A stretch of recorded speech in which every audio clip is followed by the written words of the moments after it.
Hello viewers, আসসালামু আলাইকুম। সবাই কেমন আছেন? আশা করি সবাই ভালো আছেন।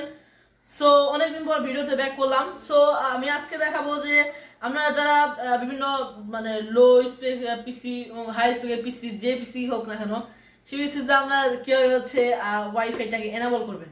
সো এই বাজারে অনেক ধরনের ওয়াইফাই রিসিভার পাওয়া যায়। সো আজকে আমি যে ওয়াইফাই রিসিভারটা দেখাবো সেটা হচ্ছে টিপি লিঙ্কেরই বলতে পারেন একটা ওয়াইফাই রিসিভার। আর এই ওয়াইফাই রিসিভারতে প্রায় কয়েকটা কাজ করা যায়। সো অনেক বাজারে আমি যা বলতেছিলাম যে বাজারে কিন্তু আসলে অনেক ধরনের ওয়াইফাই রিসিভার পাওয়া যায়। কোনটা দেখা গেছে যে আমরা সিগন্যালটাকে ভালোভাবে ক্যাচ করতে পারতেছি না, আপলোড ডাউনলোড দিতে পারছি না, যার কারণে আমরা ইন্টারনেটটা স্লো হতেছে। যেখানে আপনি নিচ্ছেন 5 Mbps ইন্টারনেট লাইন, সেখানে আপনাকে 3 Mbps বা 2 Mbps ওরকম দেখাচ্ছে, বা ইন্টারনেট স্পিড স্লো হয়ে যাচ্ছে। আপনি দেখার সময় অনেক সময় বাফারিং করছে। সো আজকে টিপি লিঙ্কে একটা ভালো একটা ওয়াইফাই রিসিভার দেখাবো, এবং এটাতে প্রায় ম্যাক এবং উইন্ডোজ সবগুলি সাপোর্ট করবে। সো তার মনে হচ্ছে আমার চ্যানেলকে যারা সাবস্ক্রাইব করেন। আর হ্যাঁ, এই ওয়াইফাই রিসিভার আজকে রিভিউ দেখাবো এবং কিভাবে আপনারা পিসিতে বা ল্যাপটপে সেট আপ করবেন। অনেকে আছে আবার ল্যাপটপে ওয়াইফাই নষ্ট হয়ে যায়, সেক্ষেত্রে আপনারা চাইলে এটা নিতে পারেন, কোনো সমস্যা নেই। আর হ্যাঁ, পিসিতে অবশ্যই স্ক্রিন করে সেট আপ করে দেখাবো আপনাদেরকে। সো তার আগে মনে হচ্ছে আমার চ্যানেলকে যারা সাবস্ক্রাইব করেন অবশ্যই সাবস্ক্রাইব করবেন, পাশে দেওয়া বেল আইকন প্রেস করবেন। আর যদি ভালো লাগে অবশ্যই লাইক দিবেন, আর যদি কোনো কোশ্চেন থাকলে তা অবশ্যই কমেন্ট করে জানাবেন, ফ্রেন্ডদের মাঝে শেয়ার করে দেবেন। তো চলুন শুরু করি। সো এই হচ্ছে এটা ওয়াইফাই রিসিভার বক্সটা। এটা হচ্ছে টিপি লিঙ্কের 150 Mbps আপনার স্পিড সাপোর্টেড, এবং হচ্ছে এটার মডেল হচ্ছে TL722N। মডেল নাম্বারটি একটু কষ্ট করে মনে রাখতে হবে, কারণ অনেক সময় দেখা গেছে যে কয়েকটা যে 2 এর জায়গায় 1 বা 3 থাকার কারণে অনেক সময় দেখা গেছে যে এটার পুরো কনফিগারেশনটা আসলে চেঞ্জ হয়ে যায়। এখানে লেখছে হচ্ছে 150 Mbps wifi high gain antenna WPS button. এটাতে কিন্তু WPS এনাবল আপনি করতে পারবেন। আর এটা অপারেটিং সিস্টেম যদি বলি তাহলে হচ্ছে উইন্ডোজ এবং ম্যাক দুইটা অপারেটিং সিস্টেমে হচ্ছে সাপোর্ট করবে।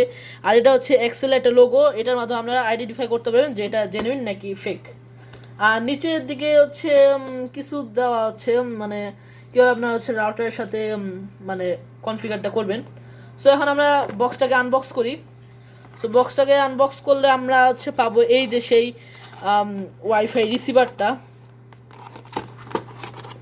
সো এই যে ওই ওয়াইফাই রিসিভার,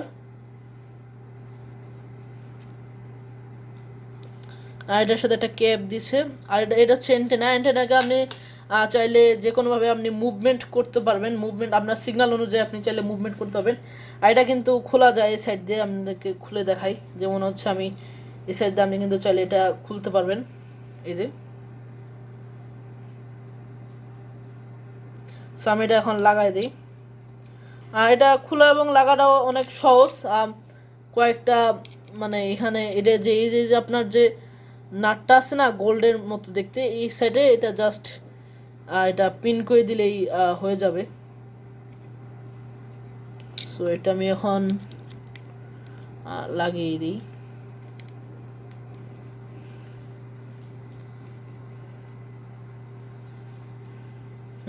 লাগছে। হ্যাঁ, মুভমেন্টের কথা যদি বলি তাহলে এই যে এরকম এরকম প্রায় 3ভাবে আপনি চাইলে কাজ দিতে পারবেন। আর এখন নিচে এই যে এটা খোলার পরে আমরা বক্সটা কিন্তু এরকম হবে। নিচে খোলার পর আমরা দেখবো হচ্ছে একটা ইউএসবি এক্সটেন্ডার কেবল দিছে, যেখানে হচ্ছে আপনি চাইলে এই যে আপনার যে ইউএসবি কেবলটা, এটা চাইলে আপনার পিসি বা ল্যাপটপের সাথে, অনেক সময় দেখা গেছে যে পিসি বা ল্যাপটপ আপনি অনেক চিপা চাপার মধ্যে রাখছেন, সেক্ষেত্রে কিন্তু আপনার সিগন্যালটা ভালোভাবে নাও পেতে পারে। সেক্ষেত্রে আপনি চাইলে এই ওয়াইফাই ইউএসবি এক্সটেন্ডার কেবলটা আপনি চাইলে ইউজ করতে পারবেন। জাস্ট এই যে ইউএসবি যে এটার যে পোর্টটা আছে, এই পোর্টের সাথে এটা লাগাই দিলেই হয়ে যাবে। এই যে পোর্টটা আছে। আর হ্যাঁ, প্রথমবার হয়তো বা একটু টাইট মনে হবে, বাট আস্তে আস্তে অভ্যাস হয়ে যাবে। হ্যাঁ, আর হ্যাঁ, এই সাইডে একটা বাটন আছে আপনার, যদি দেখাই তাহলে হ্যাঁ, এই যে এই সাইডে দেখতে পাচ্ছেন এই যে এটা হচ্ছে WPS বাটন। আপনাকে বলছিলাম যে WPS এনেবল করতে পারবেন। আর এই যে নিচের এই অপর প্রান্তে হচ্ছে আপনার এই যে ইউএসবিটা, এটা আপনি জাস্ট আপনার পিসির সাথে বা ল্যাপটপের সাথে কানেক্ট করে দিবেন, তাহলে হয়ে যাবে। আর নিচে হচ্ছে একটা ড্রাইভার ডিস্ক আছে। অবশ্যই এটা তেমন একটা লাগে না, কিন্তু যারা উইন্ডোজ 10 ইউজ করেন তাদের হয়তো বা তেমন একটা নাও লাগতে পারে। বাট যারা উইন্ডোজ 7 বা একটু ব্যাকডেটের উইন্ডোজ অপারেটিং সিস্টেম ইউজ করবেন, সেক্ষেত্রে হয়তো বা আপনার এটা ড্রাইভার সেট আপ দেওয়া লাগতে পারে। আর এটা হচ্ছে একটা ইউজার ম্যানুয়াল, যেখানে আপনি একটু সময় পড়লে চাইলে পড়ে নিতে পারেন। সো এই হচ্ছে এগুলির বক্স কন্টেন্ট। এখন চলুন আমরা হচ্ছে এটা পিসির সাথে কানেক্ট করে দেখাই, স্ক্রিনে চলে যাই। আর হ্যাঁ আপনারা চাইলে এই ওয়াইফাই রিসিভারটা দিয়ে আপনারা কিন্তু চাইলে হটস্পটও ক্রিয়েট করতে পারবেন, এবং হচ্ছে এয়ারপ্লেন মোডের কিন্তু ফিচারটা আছে। আর এই সেটে হচ্ছে আপনার গ্রিন একটা ইন্ডিকেটর জ্বলবে, যেটা দিয়ে আপনার সিগন্যালটাকে বোঝাবে। বাট এটা যেটা দেখলাম যে আপনার যদি ওয়াইফাইটা যদি ডিসকানেক্ট করাও থাকে, আবার আপনার মানে এই জিনিসটা আমার আসলে একটা জিনিস খারাপ দিক মনে হলো, সেটা হচ্ছে যে আপনার যদি ওয়াইফাই ডিসকানেক্ট করাও থাকে, আবার আপনার ওয়াইফাইতে যদি কোনো ইন্টারনেট নাও থাকে, তারপরেও এই যে যে এলইডি যে লাইটটা আছে, লাইটটা গ্রিন লাইটটা, তারপর এটা কিন্তু মানে আপনার ব্লিপ ব্লিপ ব্লিপ ব্লিপ করতেই থাকে। আমি এটা বুঝলাম না। সো এটা অবশ্যই একটা মানে এখানে আলাদা করে একটা মানে কোনো একটা ডিরেকশন দেওয়া উচিত ছিল, যে এই লাইটটা যদি এরকম স্থির হয়ে থাকে তার মানে ইন্টারনেট নেই। আপনার ডেস্কটপ থেকে দেখতে হবে যে ডেস্কটপে এই আইকন আছে, মানে হচ্ছে আপনার লাইট মানে ইন্টারনেটটা নাই। সো ইন্ডিকেটরের বিষয়ে এই জিনিসটা আমার একটু খারাপ লাগছে অবশ্য। আর নিচের সাইডে কিছুই নাই, নিচের সাইডে হচ্ছে আপনার হটস্পট, যেহেতু আপনার হটস্পট ক্রিয়েট করতে পারবেন, সেক্ষেত্রে নিচের সাইডে আপনি একটা পাসওয়ার্ড পেয়ে যাবেন। না সরি, নিচে সেটা হচ্ছে একটা সিরিয়াল নাম্বার, পাসওয়ার্ডটা হচ্ছে আপনি আপনার উইন্ডোজে গেলে হচ্ছে পাবেন, বা অপারেটিং সিস্টেম থেকে যখন সেটিংসে ঢুকবেন তখন সেক্ষেত্রে আপনার ওটা দেওয়া থাকে। সো এখন হচ্ছে আপনারা হচ্ছে ওয়াইফাই যে রিসিভারটা আছে সেটা আপনার পিসিতে ইনসার্ট করবেন। আমি আমার ওয়াইফাই রিসিভারটা এটা পিসিতে ইনসার্ট করছি। ইনসার্ট করছি, হ্যাঁ। এরপরে হচ্ছে এটা লাইন দেওয়া অবস্থায় হচ্ছে আপনাদের ড্রাইভারটাকে ইনস্টল করতে হবে। সো আমি এটা ফুললি দেখাচ্ছি। এটা হচ্ছে এখন এটা আমার অবশ্য আগে থেকে ড্রাইভারটা ইনস্টল করা ছিল তারপরও। সো এটা আপনি চাইলে এখানে যে আমার ফাইলে ঢুকে পড়ছি সিডির সাথে, যে ডিস্কে যে ফাইলটা ছিল ড্রাইভারের। সো অনেকে আছে পিসিতে ডিভিডি রাইটার নাই, সো সেক্ষেত্রে আমরা চাইলে ড্রাইভার প্যাক সলিউশন দিয়ে করতে পারবেন। গুগলে জাস্ট সার্চ দিলে ড্রাইভার প্যাক সলিউশন অনলাইন, যেটা অনলাইনে যে ভার্সনটা আছে ওই ভার্সনটা যদি লিখে যদি সার্চ দেন তাহলে সেক্ষেত্রে পেতে পারেন। সো এখন আমি এটা ইনস্টল করে নিচ্ছি। সো আমি অটো রান দিয়ে আমি এটা ইনস্টল করতে চাই। অটো রান ক্লিক করলাম, আর এটা লোড নিচ্ছে, স্টেপ বাই স্টেপ সবই দেখাবো। এতে এসে বসে ইয়েস দিবেন। এরপর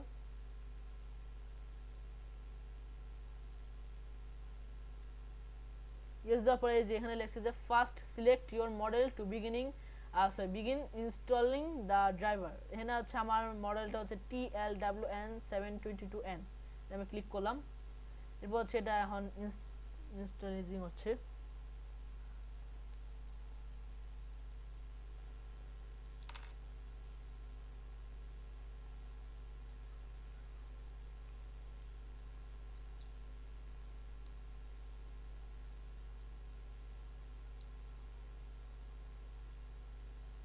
আর হ্যাঁ, আমি যে এটার যে এক্সপিরিয়েন্সটা বললাম ওয়াইফাই রিসিভার যে আমার চালানো অভিজ্ঞতাটা, সেটা হচ্ছে যে আমি একবার হচ্ছে 250 টাকা দিয়ে একটা ওয়াইফাই রিসিভার কিনছিলাম। সেটা দিয়ে যে এরকম হটস্পট বা এয়ারপ্লেন মোডে এরকম কোনো অপশন ছিল না।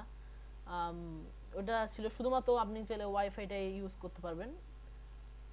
সো ওইটাতে যে পরিমাণ হিট হইতো, আর এটাতে কিন্তু আসলে আমি অনেকক্ষণ চালাইছি, প্রায় বলতে পারেন প্রায় 10 ঘন্টা প্রায় টানা পিসিও চলছে, প্লাস এই ওয়াইফাই রিসিভারটাও চলছে, কিন্তু এটা দেখলাম তেমন কোনো একটা হিটই হয় না, একদম কুল ভাবে এটা চলছিল। সো এখানে লেখছে যে choose an option below install driver and install WPS tool. আমি বলবো যে এখানে ইনস্টল ড্রাইভার, ফার্স্টে ড্রাইভারটা ইনস্টল করবেন, তারপরে দেখবেন যে এটা অটোমেটিকলি এই অপশনটা এসে পড়বে। সো আমি ইনস্টল ড্রাইভার ক্লিক করি। বলছে যে you have already install a driver, if you want to install new driver please install the old first. So আমি এটা ইয়েস দিচ্ছি, আমার আগে ইনস্টল করা ছিল ড্রাইভারটা, ইয়েস দিলাম। সো এটা এখন হচ্ছে ইনস্টল হচ্ছে ড্রাইভারটা। আপনার অ্যাডাপ্টারকে হচ্ছে সার্চ করতেছে সে, মানে দেখতেছে যে অ্যাডাপ্টার একদম ঠিক আছে নাকি। এরপর হচ্ছে এটা মনে এখন ডাব্লিউপিএস টুলটা এখন ইনস্টল হচ্ছে। সো এখানে দেখুন যে আমার ইনস্টল কিন্তু কমপ্লিট হয়ে গেছে, যে এখানে লেখা আছে যে TLWN722N driver is installed, now you can connect your computer to Wi-Fi network। So আমরা এটা এখন ওয়াইফাই নেটওয়ার্ক কিভাবে কানেক্ট করতে হয় এটাও দেখাবো। এখানে আমরা ওকে যাবেন, ওকে ক্লিক করলে এটা চলে যাবে।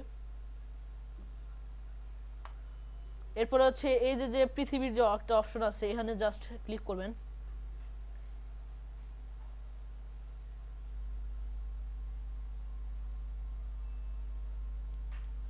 এখন লোড নিতেছে।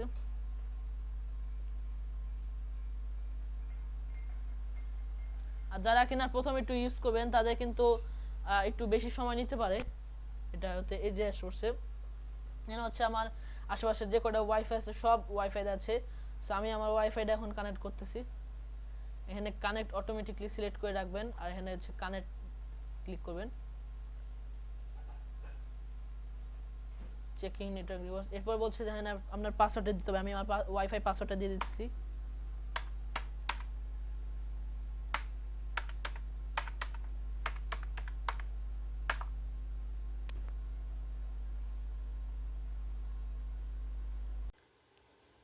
আর হ্যাঁ, এই ওয়াইফাই রিসিভারটার প্রাইস রাখা হয়েছে 1150 থেকে প্রায় 1250, প্রায় আপনার মার্কেটের সিচুয়েশনের উপর ডিপেন্ড করে। তো তাও একটু কম বেশি হতে পারে, তবে একটু চেষ্টা করবেন একটু কমিয়ে নেওয়ার জন্য। অনলাইন থেকে যদি পারচেস করেন সেক্ষেত্রে হয়তো বা একটু কম পেতে পারেন। আর এই ওয়াইফাই রিসিভারটার ওয়ারেন্টি প্রায় 1 ইয়ার ওয়ারেন্টি। সো আপনার বার্ন যদি হয়ে যায়, বার্ন কেস যদি হয় সেক্ষেত্রে আপনারা কিন্তু ওয়ারেন্টি নাও পেতে পারেন। বাট যদি দেখা গেছে যে মেজর কোনো মানে দেখা গেছে সফটওয়্যার প্রবলেম বা ভিতরে হার্ডওয়্যার দেখা গেছে কিছু প্রবলেম আছে সেক্ষেত্রে আপনারা ওয়ারেন্টি পাবেন। সো এই ছিল আজকে ভিডিও। ভিডিওটি ভালো লাগলে অবশ্যই লাইক দিবেন, আর যদি কোনো কোশ্চেন থাকে তো অবশ্যই কমেন্ট করে জানাবেন এবং ফ্রেন্ড বান্ধবদের শেয়ার করে দিবেন। সো এই ছিল আজকে ভিডিও। সবাই ভালো থাকবেন। আল্লাহ হাফেজ।